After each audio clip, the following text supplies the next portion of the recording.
ചേട്ടൻ പറഞ്ഞ പോലെ തന്നെ അത് ഇതിന് എന്ത് വേണമെങ്കിലും ചെയ്യാലോ. നമ്മുടെയൊക്കെ എല്ലാവരുടെയും വീട്ടിലുള്ള ഒരു സാധനമാണ് ഈ ചൂലെന്ന് പറയുന്നത്. അപ്പോൾ ഈ ഒരു ചൂലിൻ്റെ നിർമ്മാണം കാണാനായിട്ടാണ് ഗ്രീൻ മാംഗോ കസിൻസ് പാലക്കാട് ജില്ലയിലെ കൊല്ലങ്കോട് ഞണ്ടൻകീഴായി പത്തുചെറിൽ വന്നിട്ടുള്ളത്. പണ്ട് കാലങ്ങളിൽ വീട്ടിലുള്ള അമ്മമ്മമാരൊക്കെ ഇതുപോലുള്ള ഓല വെട്ടി ഈള് ചിന്തി ചൂലുണ്ടാക്കുന്ന കാഴ്ചകളൊക്കെ നിങ്ങൾ കണ്ടിട്ടുണ്ടാവും. ഇപ്പോൾ അത് വളരെയധികം കുറഞ്ഞിരിക്കുകയാണ്. അപ്പോൾ ഇതിന് ആദ്യം നമ്മളിവിടെ ഒന്ന് ഉണക്കാനിടും. എന്നിട്ട് അതിൻ്റെ കറയൊക്കെ കളഞ്ഞതിന് ശേഷമാണ് ചൂലിൻ്റെ നിർമ്മാണം തന്നെ തുടങ്ങുന്നത്. ഒരു സ്റ്റീലിൻ്റെ ചെറിയ റിങ് കേട്ടോ, ഇതാണ് നമ്മൾ ആ ഒരു ചൂലിലേക്ക് ഇൻസേർട്ട് ചെയ്യുന്നത്. അപ്പോൾ അതിൻ്റെ വർക്കാണ് ഇവർ ചേച്ചിമാർ ചെയ്തുകൊണ്ടിരിക്കുന്നത്. ഈർക്കലി കൊണ്ട് ചൂലുണ്ടാക്കുമ്പോൾ നമ്മളിവിടെ കയറുപയോഗിച്ചൊരു കെട്ട് കെട്ടാറുണ്ട്.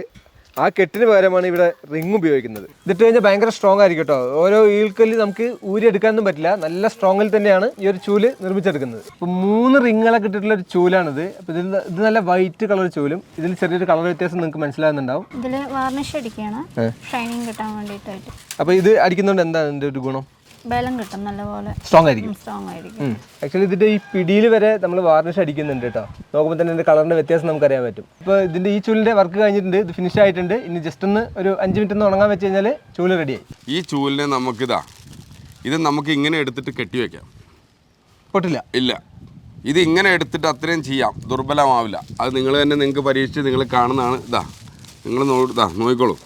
സാധാരണ വളച്ചു കഴിഞ്ഞാൽ പൊട്ടിപ്പോകുന്നതാണ്. ഇല്ല, കിടികിടിന്ന് പൊട്ടിപ്പോലെ ഇവർക്കില്ലേ. ഇതിന് ലൈഫ് കൂടുതലാണ്. അപ്പോൾ ഇത് പഴയതുപോലെ തന്നെ ഇപ്പോൾ പെണ്ണുങ്ങൾ ഇതേപോലെ കൈ കൊണ്ട് കൊത്തുന്നു, അതേമാതിരി പരത്തി അടിക്കുന്നു. ഇതുപോലെ തന്നെ മയിൽപ്പീലി പോലെ തന്നെയാണ് നിൽക്കുക. കറക്റ്റാണ്. ഇത് അടിച്ചാൽ മാത്രം മതി, അടിക്കുക പിന്നെ അവിടെ കൊണ്ടുവയ്ക്കുക. അല്ലാതെ ഇത് കെട്ടാനും അഴിക്കാനും ഉള്ള ഒരു പരിപാടികളും ഇനിയുള്ള ചൂലിൽ ഉണ്ടാവില്ല. ഈ ചൂല് എത്ര സ്ട്രോങ് ഉണ്ടെന്ന് നേരിൽ തന്നെ കാണിച്ചു തരാം.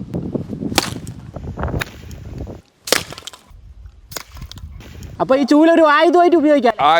ഈ ചൂലിന് വല്ല എന്തെങ്കിലും തരത്തിലുള്ള ഒരു പ്രശ്നങ്ങളോ ഡാമേജോ ഉണ്ടോയെന്ന് നിങ്ങൾക്ക് നോക്കാം. ഇത്രയും സ്ട്രോങ് ഉള്ള ഈർക്കിലി ചൂല് നിങ്ങൾ കണ്ടിട്ട് പോലും ഉണ്ടാവില്ല. ചൂലും കൊണ്ട് അമ്മേൻ്റെ കയ്യിൽ നിന്ന് അടിയിട്ടുണ്ടോ? ഇപ്പോൾ തന്നെ താഴ്ന്ന കമൻറ്റ് ചെയ്യണേ. അപ്പോൾ ഈ ഈർക്കിലി ചൂല് എങ്ങനെയാണ് നിർമ്മിക്കുന്നതിൻ്റെ ഒരു ഫുൾ വീഡിയോ നമ്മുടെ യൂട്യൂബ് ചാനൽ അപ്ലോഡ് ചെയ്തിട്ടുണ്ട്. ഈ വീഡിയോയ്ക്ക് താഴെ കാണുന്ന പ്ലേ ഐക്കണിൽ ക്ലിക്ക് ചെയ്താൽ ഇതിൻ്റെ ഫുൾ വീഡിയോ കാണാം.